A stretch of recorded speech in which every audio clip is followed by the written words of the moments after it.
ದಿನಾಂಕ 30/4/2025 ಬಸವ ಜಯಂತಿ ಪ್ರಯುಕ್ತ ಬಸವಣ್ಣನವರ ಪ್ರತಿಮೆಗೆ ಮೂಗೂರು ನಂಜುಂಡಸ್ವಾಮಿ ಹಾಗೂ ಬಸವರಾಜ್ ಮತ್ತು ಒಕ್ಕೂಟದ ಅಧ್ಯಕ್ಷ ನಾಗರಾಜ್ ಉಪಸ್ಥಿತಿಯಿದ್ದು ಮಾಲಾರ್ಪಣೆ ಮಾಡಿ ಮಾತನಾಡಿದರು.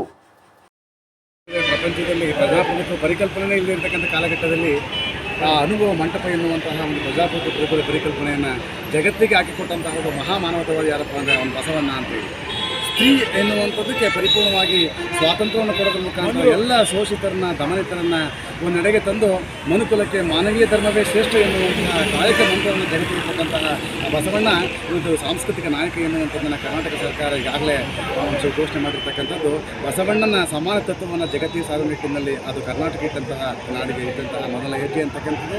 ಆವಾಗಲೇ ಹೇಳ್ತಾನೆ ಅವನು, ದಯವಿಲ್ಲದ ಧರ್ಮ ಯಾವುದಯ್ಯ, ದಯೆ ಇರಬೇಕು ಸಕಲ ಜೀವರಾಶಿಗಳಲ್ಲಿ, ದಯೆಯೇ ಧರ್ಮದ ಮೂಲವಯ್ಯ ಅಂತೇಳಿ. ಅದು ಕ್ರಿಶ್ಚಿಯನ್ ಧರ್ಮ ಆಗ್ಬೋದು, ಇಸ್ಲಾಂ ಆಗ್ಬೋದು, ಬೌದ್ಧ ಆಗ್ಬೋದು, ಕ್ರೈಸ್ತ ಆಗ್ಬೋದು, ಸಿಖ್ ಆಗ್ಬೋದು, ಎಲ್ಲ ಧರ್ಮಗಳ ಸಾರ ಏನಪ್ಪ ಅಂದರೆ ಮನುಕುಲಕ್ಕೆ ಬೇಕಾಗಿರ್ತಕ್ಕಂಥ ಪ್ರೀತಿ ಕರುಣೆ ಸಮಾನತೆ ಅಂತಕ್ಕಂಥದ್ದು, ಸರ್ವರಿಗೂ ಸಮಬಾಳು ಸರ್ವರಿಗೂ ಸಮಪಾಲು ಎನ್ನುವಂತಹ ಅಂಬೇಡ್ಕರ್ ಕೊಟ್ಟಂತಹ ಈ ನಾಡಿಗೆ ಪವಿತ್ರ ಸಂವಿಧಾನದ ಆ ಶ್ರೇಷ್ಠತೆಯನ್ನು ಅಳವಡಿಸಿಕೊಂಡಂತಹ ಆ ನಾಡಿಗೆ ಕೊಟ್ಟಂತಹ ಕೀರ್ತಿ ಬಸವಾದಿ ಕ್ರಮದಲ್ಲಿ ಸಲ್ಲುತ್ತದೆ. ಅದರಲ್ಲೂ ಕೂಡ ವಿಶೇಷವಾಗಿ ಕರ್ನಾಟಕದಲ್ಲಿ ಅಂತಹ ಒಂದು ಮಹಾ ಮಾನವತಾವಾದಿ ಹುಟ್ಟಿರ್ತಕ್ಕಂಥದ್ದೇ ಈ ಜಗತ್ತಿಗೆ ಕರ್ನಾಟಕ ಕೊಟ್ಟಂತಹ ಬಹು ದೊಡ್ಡ ಹೆಮ್ಮೆ ಅಂತ ನಾನು ಭಾವಿಸ್ಕೊಂಡು ಮತ್ತೊಮ್ಮೆ ಮಗದೊಮ್ಮೆ ಈ ಜಾತಿ ಅಸಮಾನತೆ ಆ ಎಲ್ಲವನ್ನು ಸರಿಗಟ್ಟಿದಂತಹ ಬಸವಾದಿ ಶರಣರ ಕೃಪೆ ಪ್ರಪಂಚದಾದ್ಯಂತ ಪಸರಿಸಲಿ, ವಿಶ್ವ ಶಾಂತಿ ಅಂತಕ್ಕಂಥದ್ದು ನೆಲೆಸಲಿ ಅಂತೇಳಿ ಮತ್ತೊಮ್ಮೆ ನಾನು ಎಲ್ಲರಿಗೂ ಕೂಡ ಬಸವ ಜಯಂತಿ ಶುಭಾಶಯಗಳನ್ನ ಸಮರ್ಪಿಸ್ತೀನಿ. ಜೈ ಗುರು, ಜೈ ಬಸವೇಶ್ವರ. Thank you sir.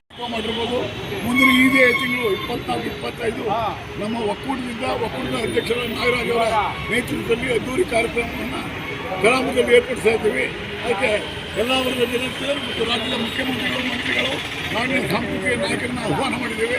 ಅವ್ರ ಕಾರ್ಯಕ್ರಮ ಇನ್ನೂ ಹೆಚ್ಚಿನ ರೀತಿಯಲ್ಲಿ ವ್ಯವಸ್ಥೆ ಮಾಡ್ತಾ ಇದ್ದೀವಿ. ಎಲ್ಲ ವರ್ಗದ ಜನರಿಗೂ ಈ ಬಸವ ಜಯಂತಿಯ ಶುಭಾಶಯನ ತಿಳಿಸ್ತೀವಿ. Thank you sir. ಮಾತಾಡಿ ಸರ್. ಓಂ ಶ್ರೀ ಗುರು ಬಸವಲಿಂಗಾಯ ನಮಃ. ಈ ಬಾರಿ ಈ ದಿನ ಸರ್ಕಾರದ ವತಿಯಿಂದ ಕಾರ್ಯಕ್ರಮ ನಡೀತಾ ಇದೆ. ಮೇ 24-25 ನಮ್ಮ ಬಸವಗಳ ಒಕ್ಕೂಟದಿಂದ ಬಸವ ಜಯಂತಿ ಕಾರ್ಯಕ್ರಮವನ್ನು ನಾವು ಮಾಡ್ತಾ ಇದ್ದೀವಿ. ನಾವು ದಯೆ ಧರ್ಮದ ಮೂಲವಯ್ಯ ಅನ್ನೋ ತತ್ವ ಮತ್ತು ಕಾಯಕ ಮತ್ತು ದಾಸೋಹದ ಮುಂಚೂಣಿಯಲ್ಲಿ ನಾವು ಕಾರ್ಯಕ್ರಮಗಳನ್ನ ಮಾಡ್ಕೊಂಡು ಹೋಗ್ತಾ ಇದ್ದೀವಿ. ನಮಗೆ ಈ ನಾಡಿನ ಸಮಸ್ತ ಜನತೆಗೆ ಬಸವ ಜಯಂತಿಯ ಶುಭಾಶಯಗಳು. Thank you sir. Chandra sir. ನಾಡಿನ ಸಮಸ್ತ ಜನತೆಗೆ ಬಸವ ಜಯಂತಿ ಆರ್ಥಿಕ ಶುಭಾಶಯಗಳು. ನಮಗೆಲ್ಲ ತಿಳಿದಿರುವ ಹಾಗೆ ಪ್ರಪ್ರಥಮ ಬಾರಿಗೆ ಸಂಸತ್ ಭವನದಲ್ಲಿ ಬಸವ ಜಯಂತಿಯನ್ನು ಆಚರಣೆ ಮಾಡುವಂಥ ನಿಟ್ಟಿನಲ್ಲಿ ಸರ್ಕಾರ ಕಾರ್ಯೋನ್ಮುಖವಾಗಿದೆ. ಇದರಿಂದ ನಿಮಗೆ ಇಡೀ ವಿಶ್ವಕ್ಕೆ ಬಸವಣ್ಣನವರ ಅದು ಸಮಾನತೆಯ ಅಧಿಕಾರರ ಆಗಿ ಅಥವಾ ಏನು ಅವರು ಕಾಯಕ ತತ್ವ ಸಿದ್ಧಾಂತ ಆ ಒಂದು ನಿಟ್ಟಿನಲ್ಲಿ ಅವರು ಹೋರಾಟ ಮಾಡಿ ಅದನ್ನು ವಿಶ್ವಕ್ಕೆ ಸಾರೋ ಪ್ರಯತ್ನ ಮಾಡಿದ್ರು. ಅದಕ್ಕೆ ಮನ್ನಣೆ ಸಿಕ್ಕಿದೆ ಅಂತ ನಾನಾದರೂ ಬಯಸುತ್ತಾ ಮತ್ತೊಮ್ಮೆ ಬಸವ ಜಯಂತಿಯ ಆರ್ಥಿಕ ಶುಭಾಶಯಗಳನ್ನ ತಿಳಿಸ್ತಾ ಇದ್ದೀನಿ. Thank you sir.